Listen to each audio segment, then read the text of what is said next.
저희는 이제 요한복음 17장에서 예수님의 고별 기도를 살펴봤고, 오늘 이제 18장, 19장의 내용은 예수 그리스도의 순환, 그리고 예수 그리스도의 십자가가 이제 18장, 19장에 기록되어 있습니다.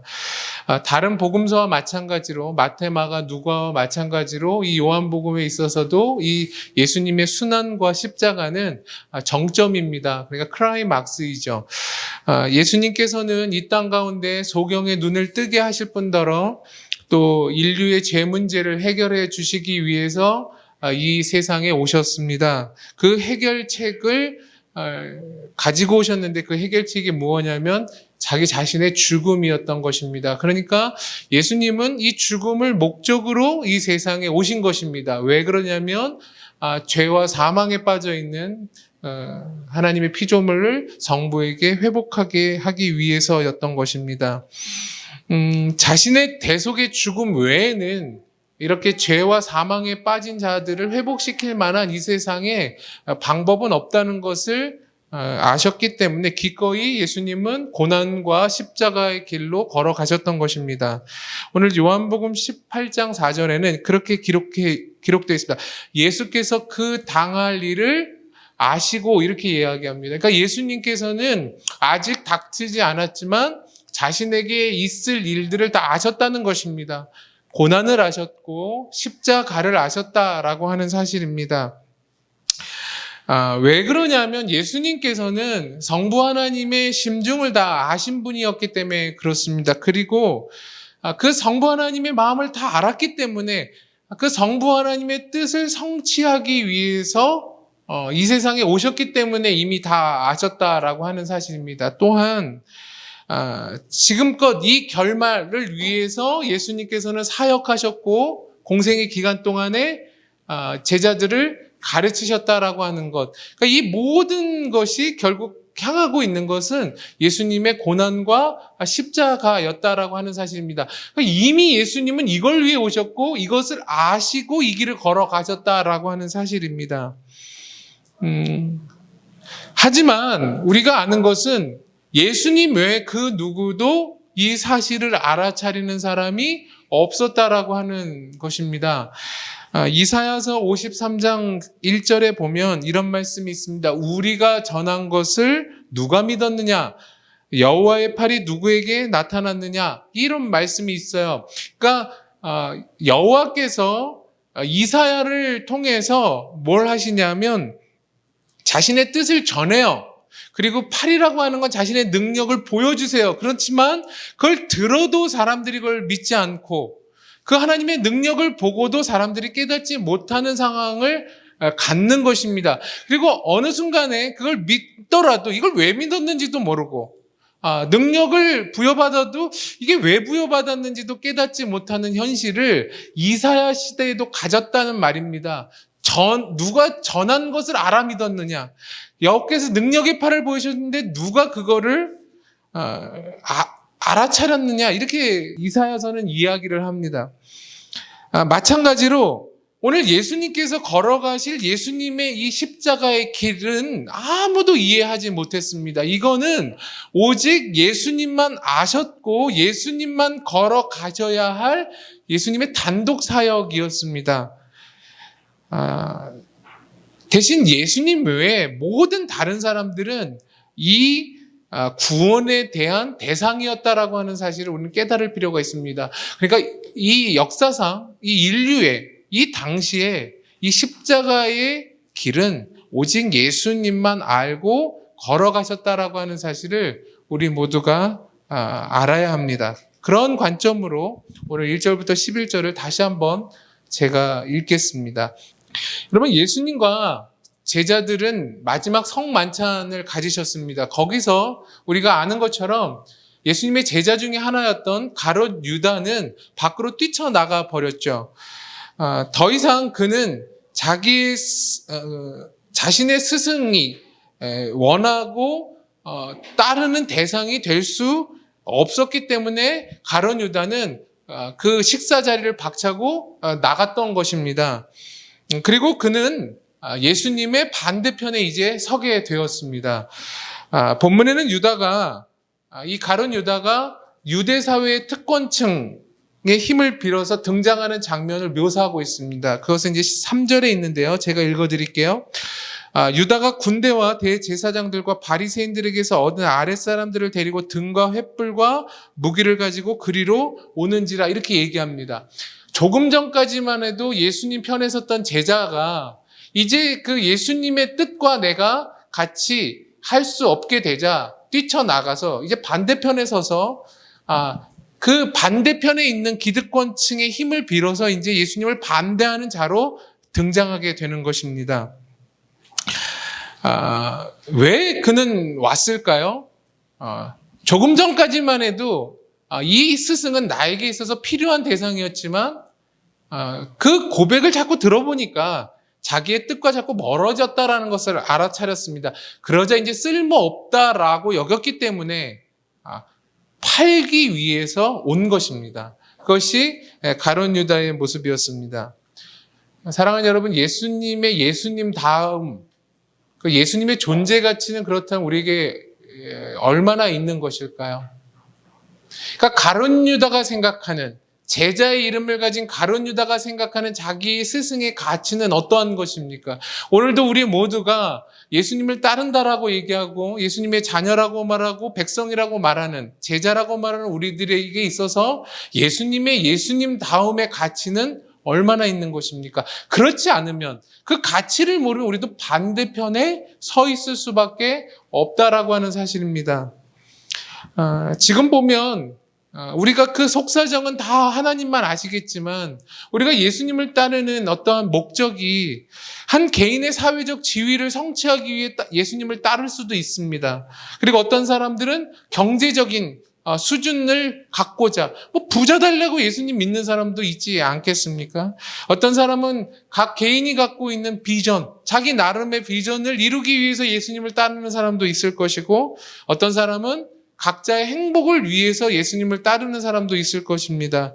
욕망의 성취도 있겠고, 그런 거 다 모르고 순간순간 어려움 닥치면 붙잡을 대상으로서 예수님을 해답으로서 찾는 사람들도 있을 것입니다. 여러분, 우리 모두는 그렇다면 예수님의 가치가 어디에 있을까요?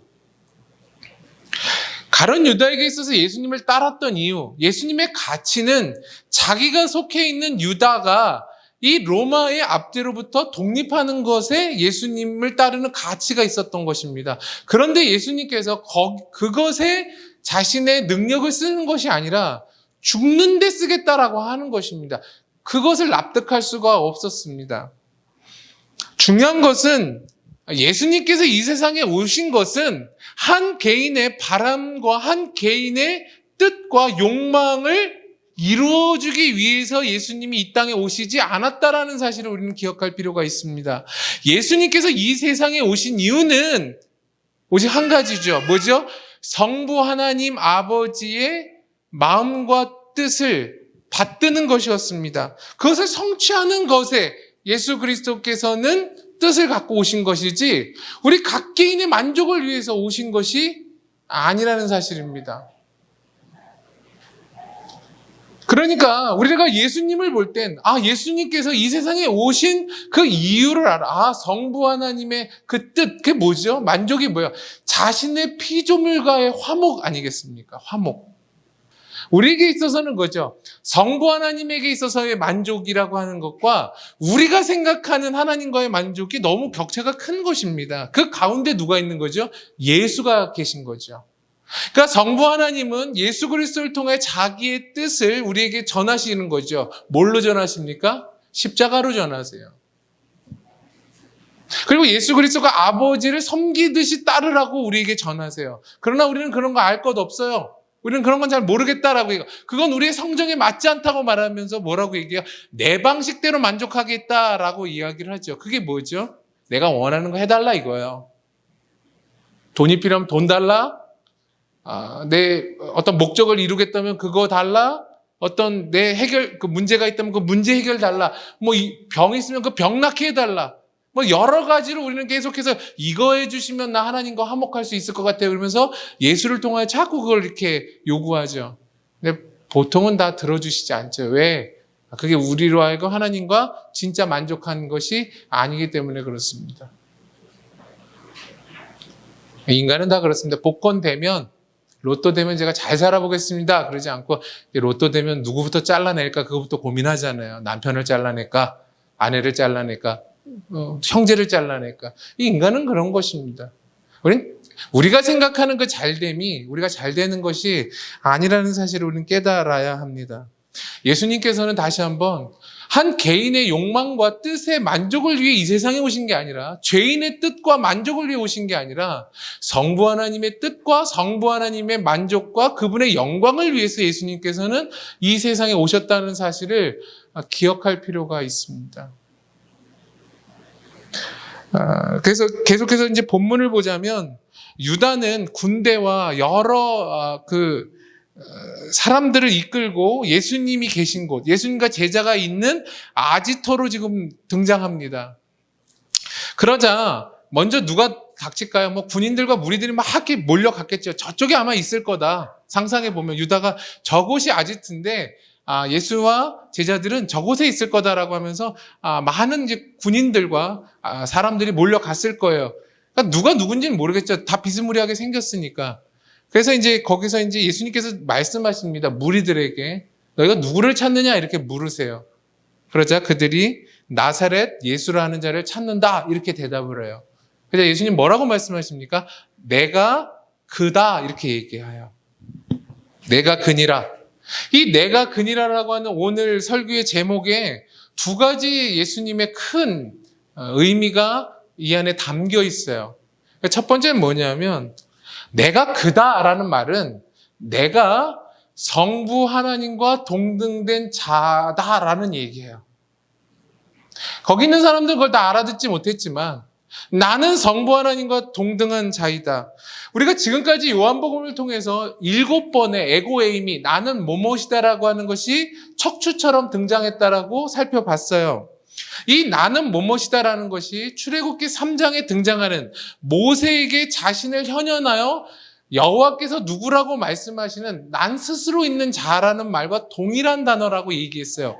그러니까 예수님이 내가 니들이 찾는 그다라는 말은 그들은 다 알아차리지 못했지만 나는 하나님으로부터 온 자일 뿐만 아니라 내가 하나님이다 이런 뜻이죠. 그것이 이제 요한복음이 증거하고 있는 거예요. 두 번째는 나는 뭐뭇이다라고 말한 내가 그다라는 뜻은 내가 죄인의 구원자로 온 자다 이렇게 얘기하는 거예요. 그러니까 그는 성부 하나님과 동일한 하나님일 뿐만 아니라 내가 인류를 구원하러 온 구원자다라는 의미의 내가 그다 이렇게 이야기하시는 거예요. 나만이 인류의 죄와 인류의 죽음으로부터 모든 것을 구원할 자다라고 하는 것이 내가 그다라는 의미죠. 사도행전 4장 12절에는 다른 이로서는 구원을 받을 수 없나니 천하 사람 중에 구원을 받을 만한 다른 이름을 우리에게 주신 일이 없음이라 하였더라. 이 말이 내가 그다라는 말에 다 함의되어 있는 거예요. 근데 이 말을 오늘 이 듣는 군중, 그 안에 가룟 유다도 속해 있잖아요. 알아들었을까요? 오늘 본문을 보자면 다 알아듣지 못했습니다. 6절에 보면 여러분 독자들의 관심이 집중되는 구절이 기록되어 있습니다. 제가 읽어드릴게요. 예수께서 그들에게 내가 그니라 하실 때에 그들이 물러가서 땅에 엎드러지는지라 이렇게 요한은 기록해놔요. 여러분 곡성 보셨습니까? 거기서 보면 이제 천우희가 그 감독이 이야기할 때는 신으로 이야기를 해요. 그러니까 선한 신, 그 영화에서는. 그리고 저쪽에 이제 악한 무리들이 있잖아요. 그러니까 그가 닥치면 어둠들이 이렇게 물러나는 것처럼 오늘 이 장면을 상상해 보자면 누구를 찾느냐라고 예수님 질문하시죠. 나사렛 예수를 찾는다 이렇게 대답하죠. 내가 그다라고 첫 번째 대답할 때에 그 함이 되어 있는 것을 제가 지금 설명했지만 많은 사람들은 거기에서 오는 신적 권위에 뒷걸음질하면서 엎어졌다는 거예요. 이게 그런 장면입니다. 그러니까 많은 주석서가 많은 사람들이 뒤로 물러가다가 넘어진 거예요. 엎어진 거예요. 왜 그럽니까? 그 안에 담겨 있는 신적인 영광이, 권위가 그들 가운데 미쳤기 때문에 그래요. 굉장히 신비한 일이잖아요. 놀라운 일이잖아요. 그러면서 예수님께서는 다시 이 질문을 반복해서 또 합니다.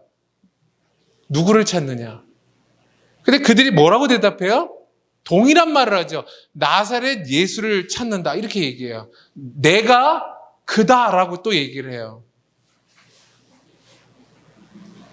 여러분, 이 대화 가운데 뭘 깨닫고 계십니까? 반복되어지는 이 대화. 그 대화 가운데 주어진 이 신비한 현상 가운데 우리는 무엇을 깨달을 수가 있을까요? 예수님과 예수님 반대편에 서 있는 예수님을 잡으러 오는 자들, 그들의 대화를 통해서 오늘 본문이 우리에게 뭘 말씀해주고 있는가, 교훈하고 있는가를 살펴본다면 예수 그리스도의 말씀을 듣고 예수 그리스도를 통해서 신비한 경험을 한다고 해서 다 예수를 믿는다는 것은 아니다라는 사실입니다. 예수를 이 정도 만나고 예수님의 이러한 고백을 듣고 거기서 그칠 뿐만 아니라 이러한 놀라운 신기한 영적인 경험을 했음에도 불구하고 이들은 다 예수를 믿지 않았습니다. 예수를 결박하잖아요.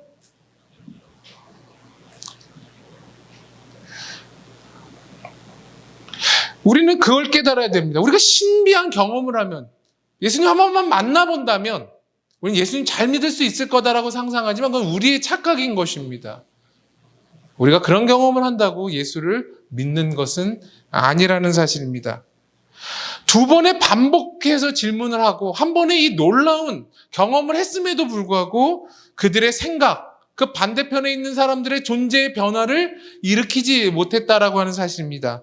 그들은 다만 그들이 행할 것을 행하였다라고 하는 사실이죠. 우리는 그것을 기억할 필요가 있습니다. 이것과 비슷한 일을 경험했던 사람이 있습니다. 한번 찾아볼까요? 사도행전입니다. 9장으로 가보겠습니다. 이 일과 비슷한 일을 당한 사람이 있는데 사도행전 9장 가보겠습니다.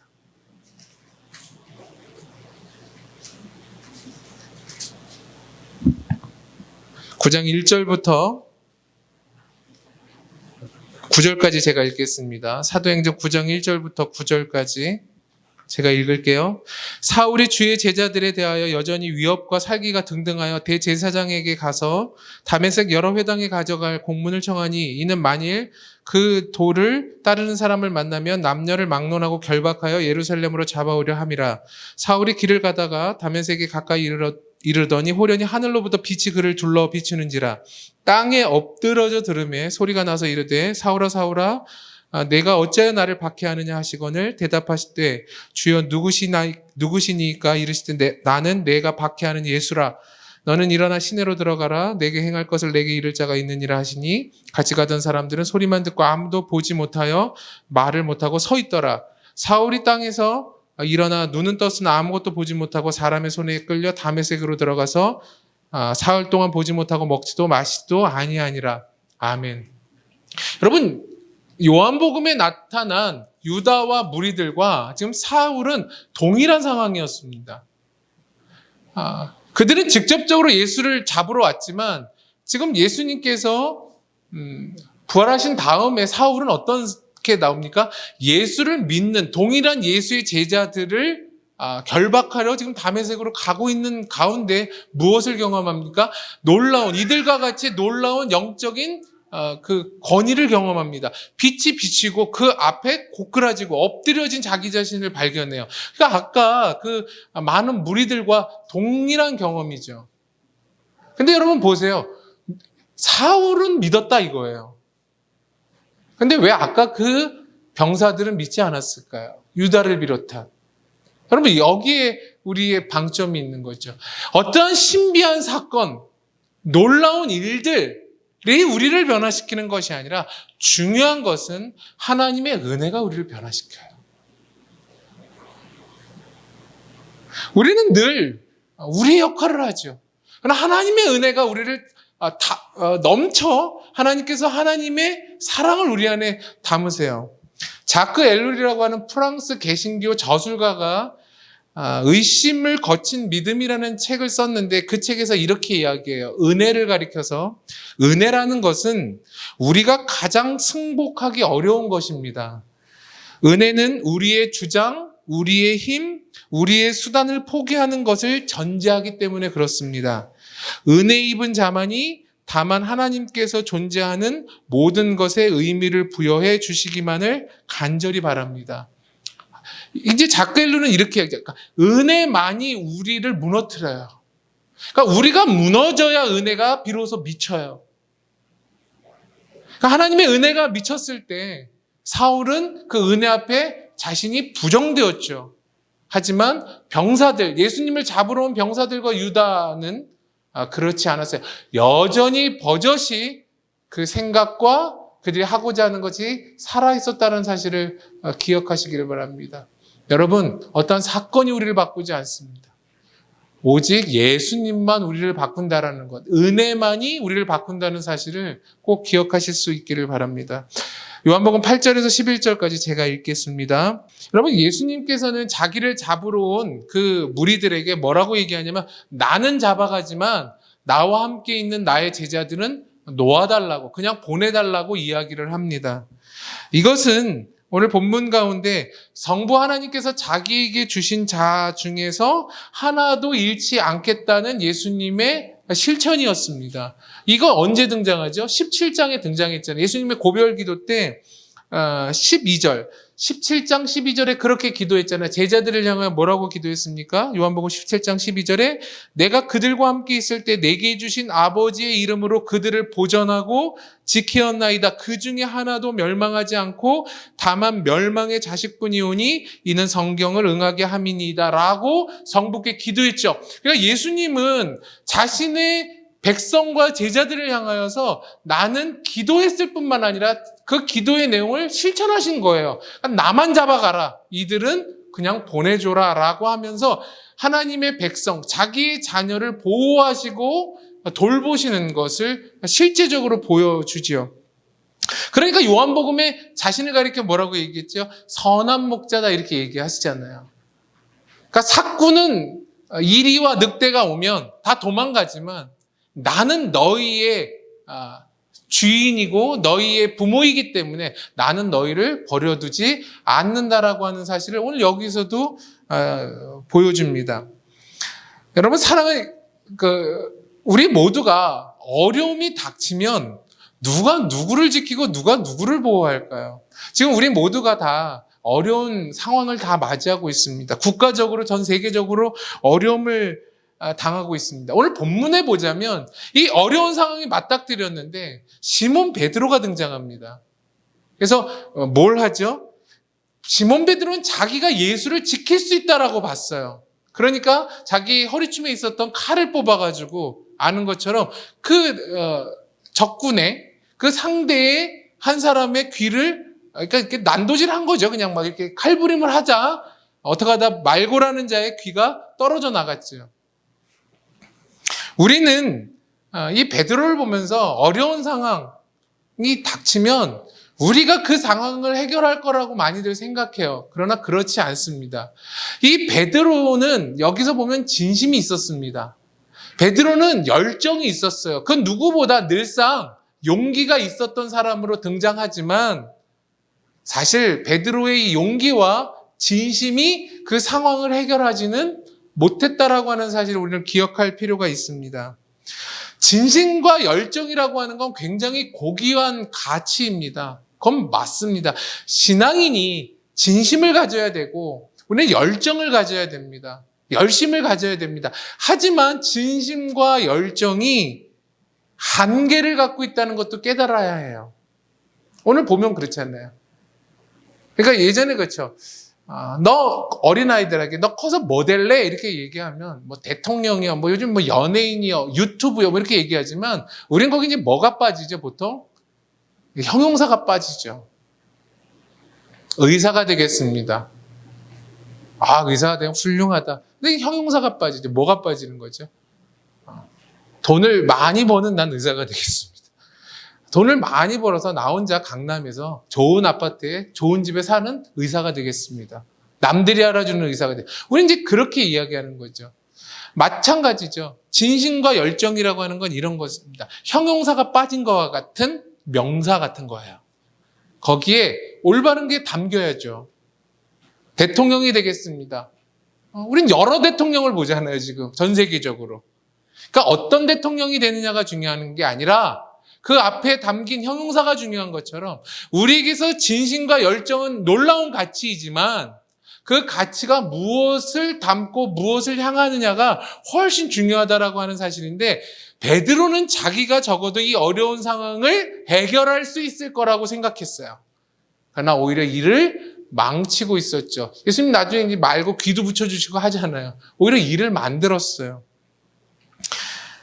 이 한계를 아는 것, 우리가 열정을 갖고 진심을 가져도 우리는 부족하다라는 걸 아는 게 인생입니다. 열정과 진심의 한계를 알아야 합니다. 그 열정과 진심이 무엇을 만들어내느냐를 우리는 기억해야 합니다. 인생은 누가 이끌고 지키십니까? 그것은 한 개인의 노력과 열심히 우리의 인생을 지키는 것이 아니라 오늘 본문에서는 예수님의 기도와 예수님의 배려가 그 사람을 지킨다라고 얘기를 합니다.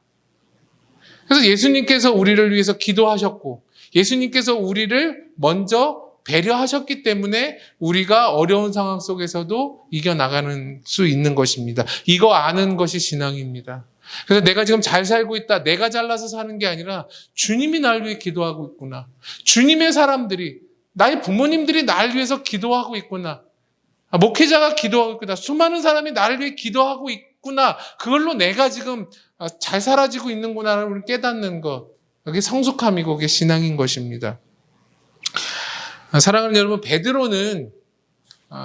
베드로의 용기가 오늘 본문에는 뭘 하냐면 예수님의 십자가를 지지 못하게 하려고 했던 것입니다. 결국은 예수님이 11절에 뭐라고 얘기하죠? 예수께서 베드로더러 이르시되 칼을 칼집에 꽂으라. 아버지께서 주신 잔을 내가 마시지 않겠느냐. 나 이거 마시러 온 자다. 나 죽음의 잔, 십자가를 지러 온 자인데 네가 왜 이 길을 막으려고 하느냐. 여러분, 많은 경우 인간이 하는 것은 예수님의 십자가 막는 일들을 많이 합니다. 우리가 진심을 다하고 우리가 열정을 다하는 많은 것들이 대부분은 예수님이 행하셨고 예수님이 분부하신 십자가를 거스르는 것이 훨씬 더 많습니다. 제가 늘 말씀드리죠. 우리가 부자가 되면, 우리가 좋은 교육을 받으면 훌륭하게 되든가 하나님을 잘 믿던가 그렇지 않습니다. 이렇게 대답하지 마십시오. 그러면 공부를 하지 말라는 말이냐? 그럼 못 살아야 된다는 말이 그게 아닌 것입니다. 그것이 하나님의 뜻을 이룰 수 있는 근거가 될 수 없다는 걸 우리는 기억해야 합니다. 오늘 베드로가 그랬습니다. 우리의 훌륭함이 하나님의 훌륭함이 되는 것은 아닌 것입니다. 우리의 모자람도 하나님이 쓰시면 그것도 얼마든지 훌륭한 것이 될 수 있다는 사실을 꼭 기억하실 수 있게 되기를 바랍니다.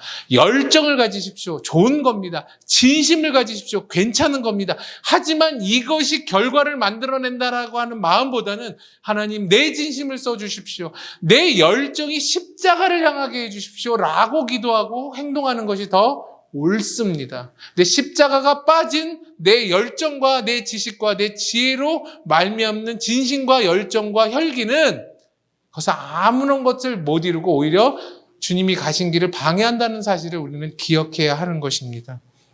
말씀을 맺겠습니다. 죽음을 앞두고 상황의 긴박함 속에서도 예수님은 누구를 먼저 이렇게 수습하셨죠? 제자들을 먼저 이렇게 수습하셨습니다.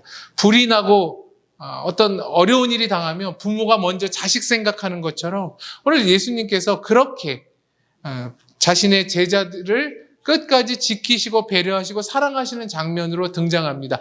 나는 잡아가지만 이들은 그냥 보내줘라라고 얘기하는 그 말 속에서 우리는 하나님의 사랑을 깨닫습니다. 이거를 바울은 로마서에서 이렇게 확장해서 이야기합니다. 로마서 8장 38절, 39절. 내가 확신하노니 사망이나 생명이나 천사들이나 권세자들이나 현재일이나 장래일이나 능력이나 높음이나 깊음이나 다른 어떤 피조물이라도 우리 주 예수 그리스도 안에 있는 하나님의 사랑에서 끊을 수 없느니라. 하나님의 사랑에서 우리 모두를 끊을 자가 없습니다. 그분의 기도와 배려 속에서 어렵지만 한 주도 넉넉히 이겨나갈 수 있는 저와 여러분 다 되시기를 간절히 축원합니다. 기도하겠습니다.